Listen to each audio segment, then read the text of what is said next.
We have Joe Allen today. Let's bring on Joe. Hello, how are you? Joe, how are you, sir? I am great.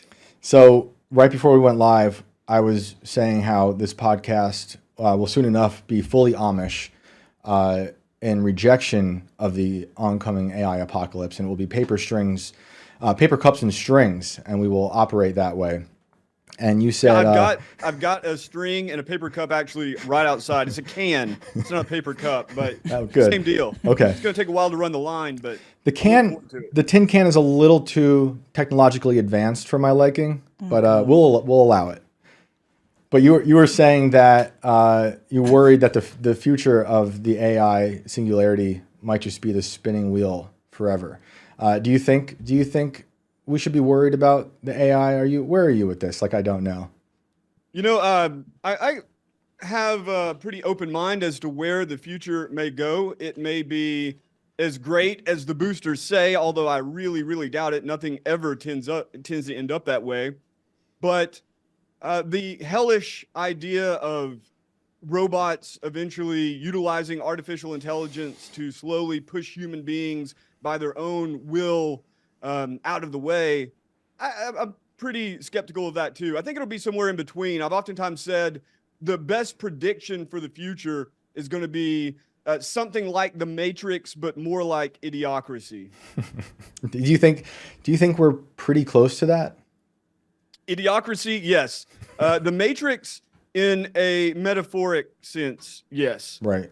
But that was pretty clear when the film came out back in 1999. Yeah. That we have lived in a kind of media-saturated illusion, or a house of mirrors of many illusions, many competing illusions.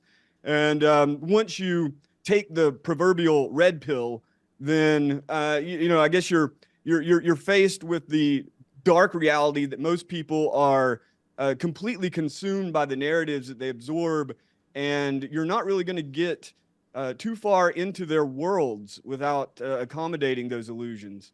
Now, it raises the question: what about you and me? Right. Are we also deluded by the Matrix? And I would say probably, yeah, a lot more than we would want to admit. But yeah, I think that the biggest fear that anyone should have about artificial intelligence is not unlike the pop music revolution post Napster in the early 2000s, or maybe the rise of the self-service kiosk in retail stores. Basically, the biggest worry I have about the future of AI is it's going to make the future irritating. It's going to make everything suck. Right. It's like right now when you have to make these phone calls to certain institutions and you talk to like the robot, I feel like it's going to be that on steroids everywhere you go. And I think, do you think people are going to accept that annoyance? Like, when I have this argument with people who are very pro AI, they love it. They make their art with it. They use it for work. They say it's inevitable and you just have to embrace it. Do you think that's like where we're going?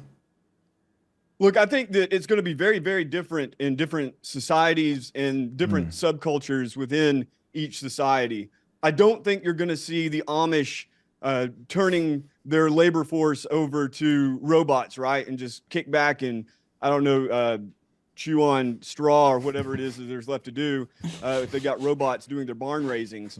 But so I think that different subcultures are going to accept it at different levels. And some people absolutely, kind of emanating out of the Silicon Valleys and the more tech obsessive, tech fetishistic sort of cultures. Yeah, they already are. Yeah. They already believe they're speaking to gods, little g gods. Right. Or at least the infants that will eventually grow into little g gods. But then, and you see it in all sorts of different companies. They're already deploying AI all throughout their organizations. You see it in schools. You see it in social media, on and on and on. But I think there are going to be a lot of people that reject it as much as they possibly can. And there's going to be a lot of people in between. But I look forward to the future, although I think that you're going to have your force field up at all times, especially as things get weirder and weirder. As these video generators and text generators really do become more responsive and autonomous, as they become more and more agent-like, it's going to be very, very difficult to tell what is and isn't human produced online, maybe even in physical artifacts.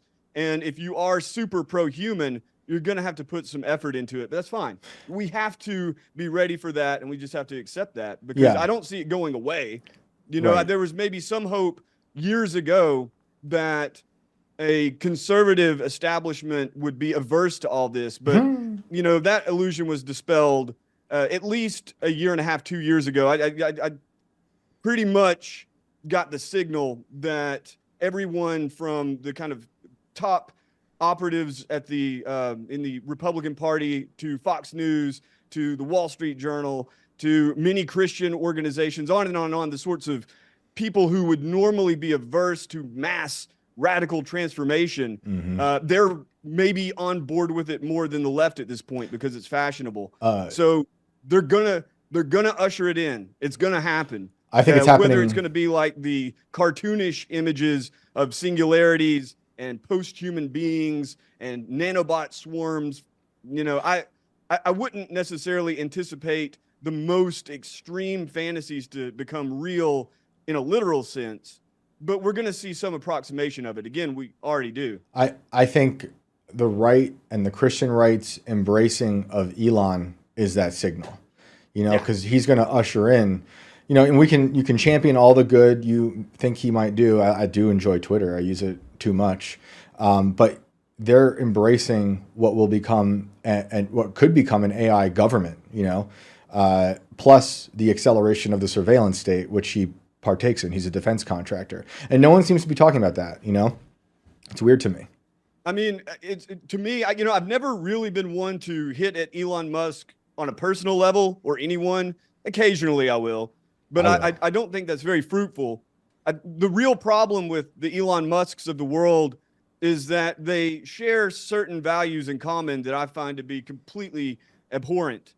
So, like what? You look at Musk's portfolio, you know, most of the active satellites floating around just beyond the atmosphere are Starlink.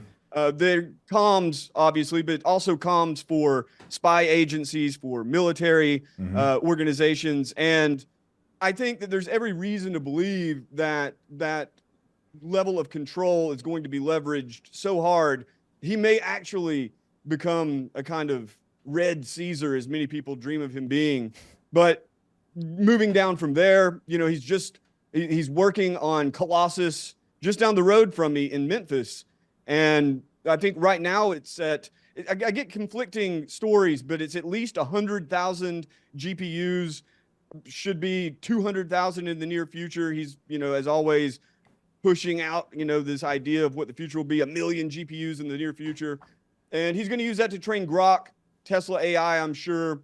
And what we're going to find out with that, as this AI arms race just accelerates, is whether or not scaling is the key to more and more complex and unpredictable artificial intelligence. Then, of course, Meta, OpenAI, all of these other companies are racing to keep up. And so it's going to be a weirder and weirder world, and conservatives are in a position to both channel it, to some extent benefit from it. But what I see is that conservatives are basically they're being led along with these very simplistic dreams of a future that benefits them, when in fact it's just going to become more and more inhuman. And the center of gravity will move more and more to the machine.